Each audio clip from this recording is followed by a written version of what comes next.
bani da kwamfuta sannan ina son in rubuta code in yi program. So yau dai a wannan video insha Allah zan nuna muku yanda za ku yi programming ba tare da kuna da kwamfuta ba, da wayar ku ta hannu za ku yi programming.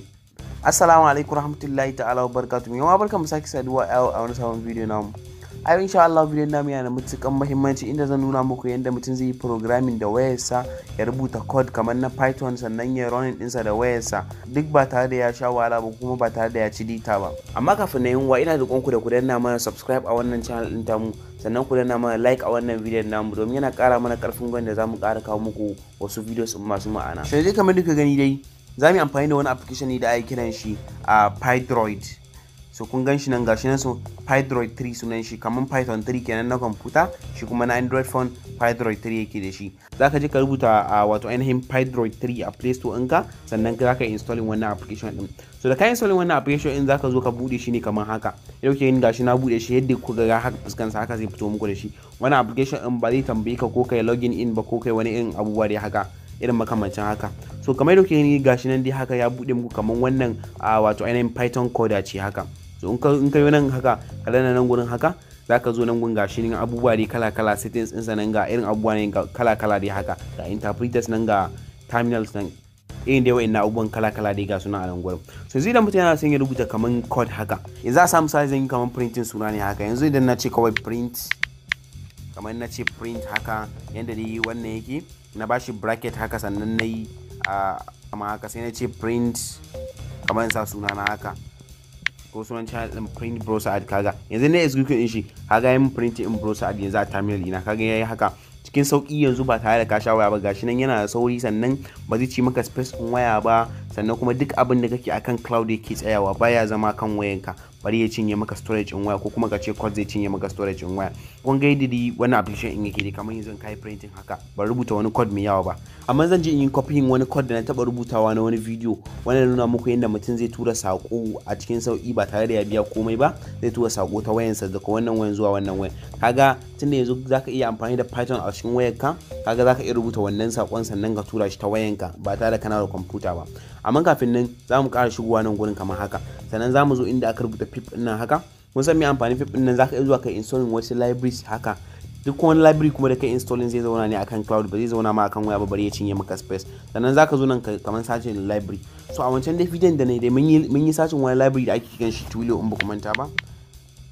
Twilio haka kamar yadda kuke gani haka, sannan muka yi sacin in shi haka, sannan muka yi installing in kamar library in. So kun ga library in nan Twilio, yanzu ka danna nan gurin haka zai maka installing ne, zaka komai yana nuna maka kamar wannan. Ka gani yanzu ya ce mu install complete, gashi na requirement already satisfied, saboda na riga na yi installing in shi tun kafin yanzu kenan. So yanzu in ka fita daga nan gurin haka, so yanzu na yi copying wancan wato ainihin code din da na rubuta a wancan bidiyon, yana nuna muku yadda mutum zai tura sako haka. Yanzu zan zo in yi pasting kamar code din haka. Idan na danna haka kawai zan zo nan haka ne in danna sai yi pasting.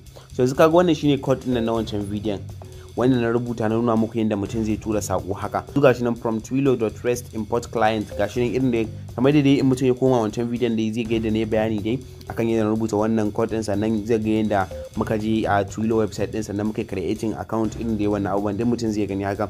So banda wannan ma mutum zai rubuta code din sa dai haka, sannan kai ya manta dai code din da zai rubuta inda yana da buƙatar wani library haka, zai zo nan pip ne haka, sannan ya install library. Yanzu kamar ina son in install library, in yi searching kamar library, wani library kamar maybe tikinta kamar haka. Na zo kamar tikinta, za ku ga kowane library da yake a cikin Python a cikin Python za ku gan shi a nan gurin. Yanzu na yi searching kamar tikinta haka, kaga na dinna search kamar haka.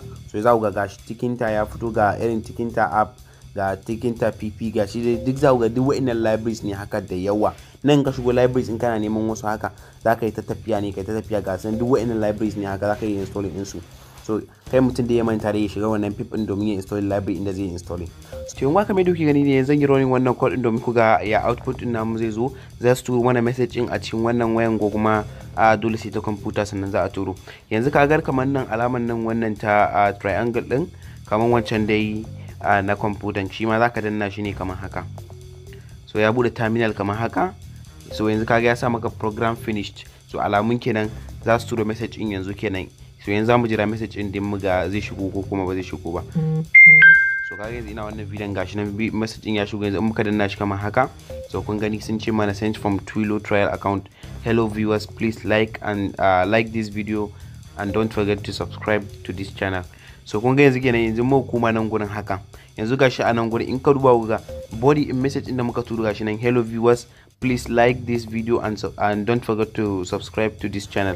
Kun ga shi ma nan gurin still message in ne, sannan in kuka duba lokacin da muka turo yanzu gashi nan 23 wannan, yanzu gashi nan message din ya shigo 23:16 muka turo, yanzu gashi nan 23:17. kun ga message din nan ya shigo kenan successful. Yanzu kaga mutum zai iya amfani da shi domin ya running wasu code din ma ba wannan ba, ko wasu code din ne din gaba in zamu yi wani code din ba dole sai lalle yana da computer ba, zai iya amfani da wato ainihin wayarsa ta hannu domin ya running code din sannan ya koyi programming language da shi. So yan wannan dai shine karshen video namu ne, da fatan kun ilmanci da wannan video sannan kun amfani da shi, dan nan ku manta ku danna like a wannan video, ku danna mana subscribe da alamar qararrawa domin samun sabbin shirye-shiryen mu nan gaba. Mun gode sosai.